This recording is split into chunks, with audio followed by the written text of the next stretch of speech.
Bonjour à tous, cette vidéo a pour but de vous apprendre à vous servir de Dematco et de comment se connecter à Dematco en vous montrant très rapidement ses fonctionnalités. Donc, comme vous le savez, Dematco est un full web et pour se connecter, nous n'avons besoin que d'un navigateur Internet. Internet Explorer, Firefox, Google Chrome, Safari, etc. Nous, pour cette vidéo, nous avons choisi Google Chrome. Nous aurions pu très bien prendre Firefox, mais bon, pourquoi pas Google Chrome. Donc, comme vous le savez, il suffit de taper une URL en haut pour se connecter. L'URL, il s'agit de citec.dematco.fr. Et nous arrivons sur la page de login de Dematco, où il suffit de rentrer nos identifiants pour accéder à Dematco. L'avantage de la mobilité, c'est que nous n'avons pas sur notre serveur, nous l'avons où nous le voulons. Pourquoi pas sur les plateformes, sur Safari par exemple, sur les Apple. Donc, il suffit de rentrer son nom d'utilisateur. Donc ici audrey-hotmail.com, son mot de passe, et de cliquer sur connexion pour se connecter.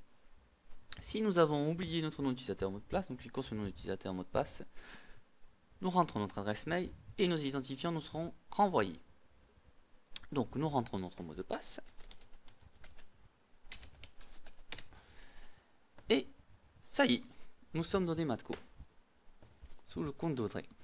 Alors, une fois arrivé dans Dematco, nous voyons cette grande barre noire en haut. Il s'agit de notre menu principal qui contient l'accueil, qui nous ramène tout le temps ici, qui contient mes fichiers. Donc Audrey a mis un fichier annuaire résiduel, hein. Il y a qu'elle qui peut le voir, des fichiers partagés. Donc là, il y a aucun élément. L'accès au site, je vous expliquerai ce que c'est. L'accès aux tâches, que nous verrons plus tard. Et l'accès au profil. Donc nous pouvons mettre un statut, par exemple dire que par exemple, hop, en train de se servir du compte pour la présentation vidéo. Voilà. Statut mise à jour. Nous pouvons modifier le profil. Voilà, nous voyons toujours là-ci. Par exemple, on va modifier le profil. Par exemple, on peut mettre, pourquoi pas, l'adresse RN 193 de la société, le téléphone, enfin, voilà, importer une image dans l'entrepôt. Nous pouvons changer le mot de passe, hein, c'est considéré la première page, hein, la première fois connexion, donc l'ancien mot de passe est de nouveau. Nous pouvons accéder au manuel utilisateur, hein, qui est présent sur une page web, et nous déconnecter. Nous avons également notre moteur de recherche qui est tout le temps présent avec nous en haut à droite, qui marche comme Google. Je vous expliquerai après comment ça marche. Retournons à notre page d'accueil. Dans notre page d'accueil, nous avons toujours 4 fenêtres. La première, c'est les sites auxquels on appartient. Donc généralement, c'est notre société, mais ça peut être plusieurs sites, pourquoi pas, hein. Si vous avez un site à Ajaccio, à Bastia, on peut avoir, j'en sais rien moi, Big Mat Bastia, Big Mat Ajaccio. Nous avons les activités de tous, hein. Donc Audrey accès, voilà, que l'on peut changer, hein. On peut mettre que mes activités, donc là, il n'y a plus d'autres. Pourquoi pas les activités de tous les autres, hein. On peut voir tous les éléments, les commentaires, contenu, appartenance, au cours des... On peut changer la date. On peut voir les documents récemment modifiés par mois, verrouillés par mois, il n'y en a pas, mes favoris, il n'y en a pas. Et nous avons la flèche tâches que nous verrons plus tard, hein. Avec les tâches actives, achevées, priorité élevée, etc. Donc voilà. Une fois que vous êtes connecté ici au tableau d'accueil, l'une des premières choses que vous ferez, c'est bon, d'abord, en un rapide coup d'œil, voir les activités, ici les documents, et voir s'il y a une tâche. Donc ça, vous le verrez très vite, hein, ça prendra en général 10 secondes quand vous êtes connecté. Et puis vous vous connectez sur votre espace collaboratif de GED. Et là, vous arrivez sur votre tableau de bord de la société. Vous le voyez, le logo est changé. Généralement, c'est le logo de votre société qui est ici. Ici, il faut savoir que nous avons mis donc 3, 6, 8 fenêtres qui sont totalement configurables. Si j'avais envie, je pouvais en mettre qu'une fenêtre. Pourquoi pas le site Dematco ici. Ça, nous le faisons ensemble lors de la première configuration. Donc ici, nous avons le dashlet calendrier, le contenu du site, à ne pas confondre avec le contenu auquel j'ai accès, puisqu'il pourrait y avoir plusieurs sites dans l'accueil. Un flux, donc ici qu'on a choisi pourquoi pas extérieur à Dematco, hein. Donc ici c'est le Sporting Club de Bastia, hein, c'est un site qui n'a rien à voir avec Dematco. Les listes de données du site, que nous avons mis tout à l'heure, je vais vous montrer tout à l'heure. Hein. Ici la répartition des types de fichiers, les PDF, les photos, images, les activités du site. Hein. Voilà. Les articles du blog, ceux-là c'est les articles du blog Dematco, hein, que l'on met quelques articles de temps en temps pour dire des nouvelles, enfin, les règles, voilà, qui sont utilisées à tous les utilisateurs. Donc là, les membres du site, et nous avons tout vu. Alors par exemple là, nous avons une date, calendrier, présentation vidéo, 9h le lundi. Elle est ici, j'ai cliqué sur le calendrier, présentation vidéo, et j'ai créé l'élément comme ça. Présentation vidéo, Bastia apprend à se servir de Matco, j'ai mis l'heure, et j'ai cliqué sur OK. Alors vous avez vu, j'ai cliqué ici dans calendrier. Alors, comme vous avez vu, au départ, nous étions avec un menu qui était ici accueil. Mais une fois que nous rentrons dans notre espace collaboratif, le menu que nous allons nous servir, c'est celui-là. Par exemple, nous avons le tableau de bord du site qui nous ramène ici. L'espace documentaire, je vais vous montrer tout à l'heure qui est le plus important. Le calendrier, comme j'ai cliqué tout à l'heure pour ajouter une date. Hein. Par exemple, ici, hop, voilà. Les listes de données, par exemple, hein, nous avons une liste de données fournisseur qui est ici. Pour ajouter un nouvel élément. Une nouvelle liste, vous voyez, en cliquant ici, on peut mettre un peu ce qu'on veut, hein, liste de contacts, mes archives, voilà.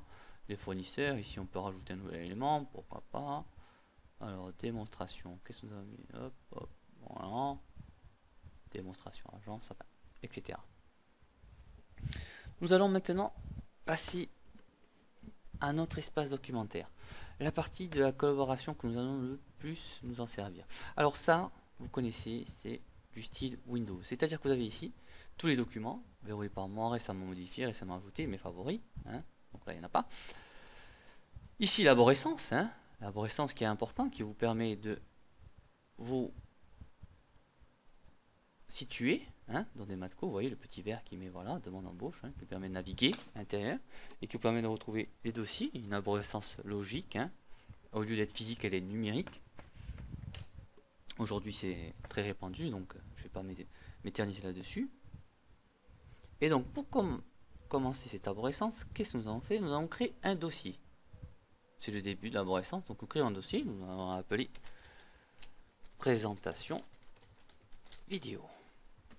Nous allons mettre un titre, dossier pour la présentation vidéo, une description, présentation, dossier contenant les fichiers de la présentation vidéo.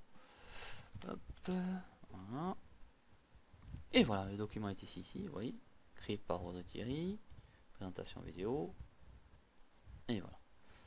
Donc là, nous avons créé le dossier. Maintenant, il faut que nous mettions des documents. À savoir qu'il existe plusieurs façons de mettre des documents. Ou on scanne et le document va arriver directement dans présentation vidéo une fois qu'il est configuré par nos techniciens. Hein. Généralement, c'est le dossier un scan avec les noms d'utilisateurs qui nous permet de retrouver le document PDF directement ici. Important, c'est que les documents PDF qui sont scannés sont utilisables de suite. Ce que je veux dire par utilisable, c'est que par exemple, je vais vous montrer un document qui est ici. C'est-à-dire que l'on peut faire du copier-coller sur le PDF et qu'on peut également rechercher à l'intérieur de ces documents n'importe quel mot-clé. Voilà, dès qu'on scanne. On peut également, dans présentation vidéo, importer des documents comme ça. Hein. On sélectionne des fichiers. Par exemple, je vais prendre, pourquoi pas, hop, hop, voilà. Voilà, et j'envoie les documents dans la GED. Hein. Ou je peux faire la dernière solution, un glisser-déposer, hop, je prends mon document et je l'envoie. Il existe également une quatrième solution, on peut envoyer les mails directement à l'intérieur. Alors là, je me suis trompé de document, je vais le supprimer. Et d'accord, c'est pas le bon document.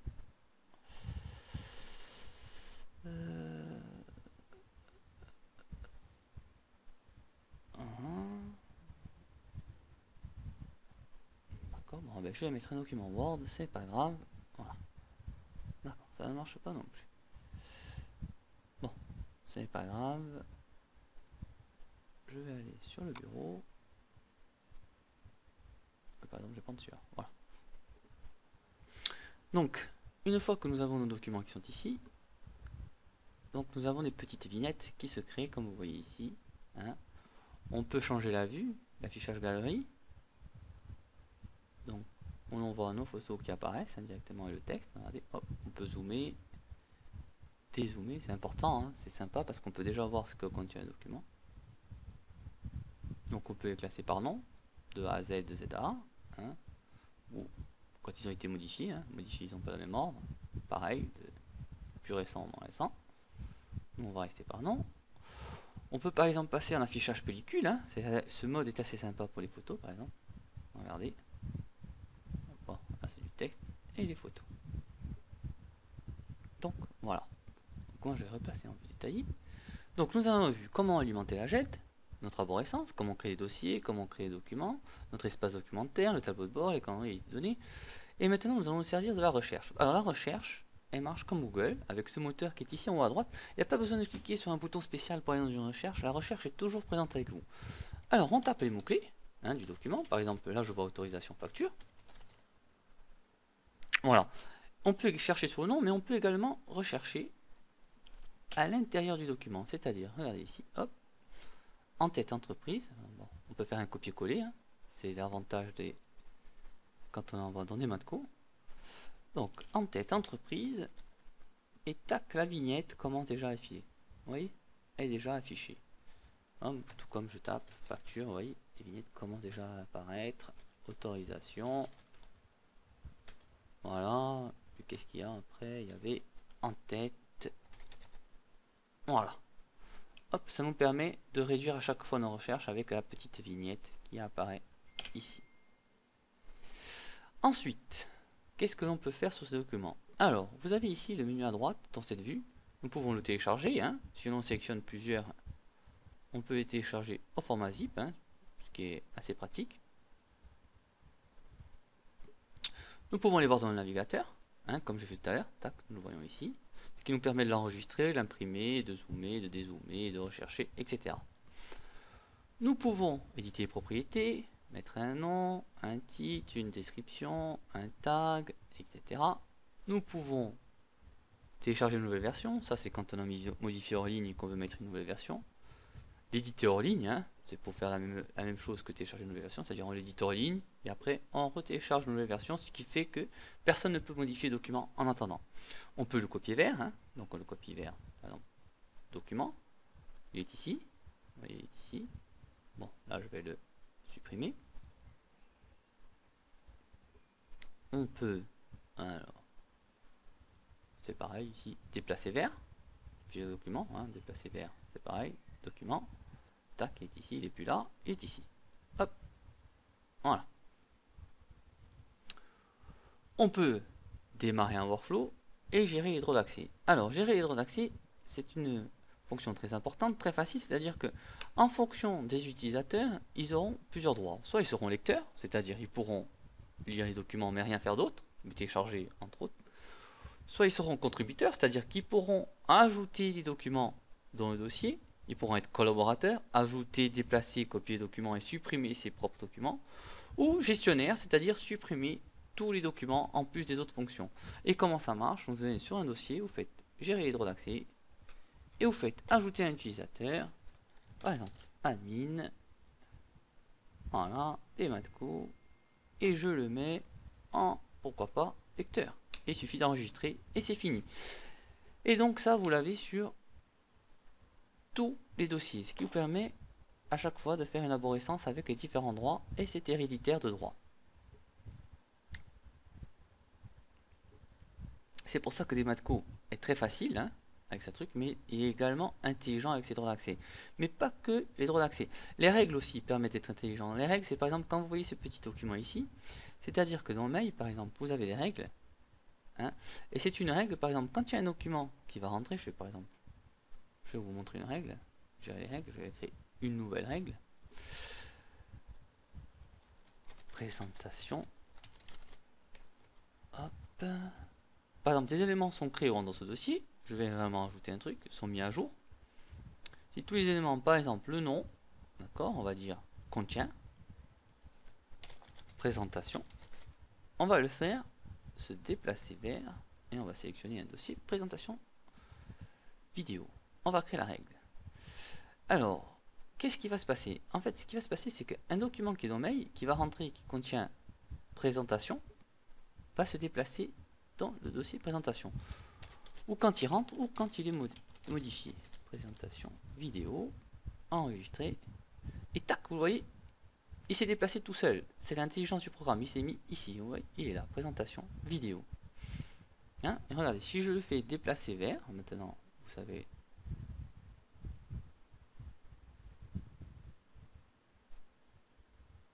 alors attendez,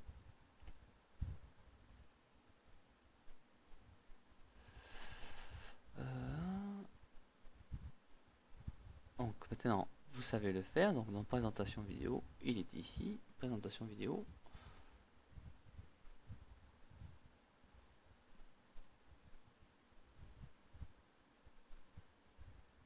D'accord, parce que c'est le gestionnaire qui l'a ajouté. Ok, ce document je ne peux pas le modifier parce qu'il se trouve que c'est l'admin qui l'a mis, donc je ne peux rien faire en fait pour présentation vidéo. Donc une fois que ce document est ici, par exemple nous avons modifié le document, ici, il est intelligent pour ça, mais il est également intelligent pour les workflows, parce que par exemple là je peux démarrer un workflow. Alors qu'est-ce qu'un workflow? Un workflow, c'est par exemple, je vais demander à réviser le document. Ça peut être par exemple intéressant pour les devis quand on veut valider un devis. Merci de me valider le document. Donc on met une échéance. Aujourd'hui, une priorité élevée, on sélectionne le relecteur. Donc on va se mettre à soi-même. Hop, hop. On peut envoyer un mail par notification ou pas. Et ça nous permet de retomber sur notre menu d'accueil et de voir qu'un workflow est présent. Donc voilà, ici un document. On peut le voir dans l'onglet directement. Envoyer de mon iPhone, bon il n'y a rien. Donc là, qu'est-ce qu'on peut faire? On peut mettre OK, on l'approuve, et voilà. La tâche est finie, et on fait la tâche terminée. Ce qui nous permet de voir les tâches, workflow que j'ai initié, par exemple, Audrey, qui sont terminées. Merci de me valider le document.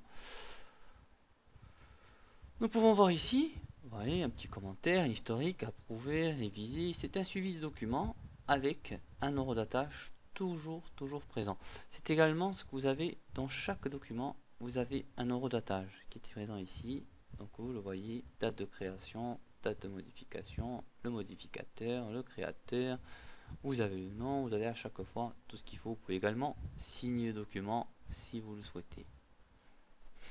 Donc voilà, je vous ai montré la simplicité des Matco, mais également son intelligence. Un petit détail, c'est que vous avez la fonction partager qui est ici, qui vous permet par exemple de cliquer dessus et d'envoyer directement par mail. Vous voyez, là je vais par mail. Donc là, je suis avec mail.matco.fr, qui est mon adresse. Par exemple, je me connecte.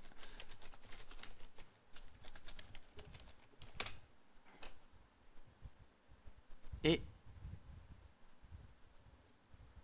un nouveau mail s'est créé avec le lien. Comme vous pouvez le voir, il est ici. Et la personne n'a plus qu'à cliquer le lien et elle aura accès à ce document. Donc il me suffit de choisir la personne à qui l'envoyer. Donc voilà, je reclique sur ne pas partager et c'est fini. Bon, j'aurais pu également le mettre sur Facebook, Twitter, etc. Je peux également mettre un commentaire, photo pour la présentation vidéo.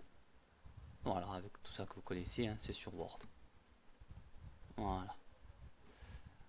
Voilà, je vous ai montré tout ce que l'on peut faire dans les Matco. Ça a duré une vingtaine de minutes. Donc ce n'est pas trop difficile. Je vous ai montré les différentes vues. Donc là on peut cacher. Vous avez également ici un truc pour naviguer. Enfin, il reste énormément de choses qu'on n'avait pas pu voir parce que ce programme est très poussé, très intelligent. Mais il est également très facile. Vous savez déjà vous en servir parce qu'il marche comme Google et comme Windows. Voilà, je vous remercie d'avoir écouté cette démonstration. J'espère que maintenant vous savez vous servir de Matco. Au revoir.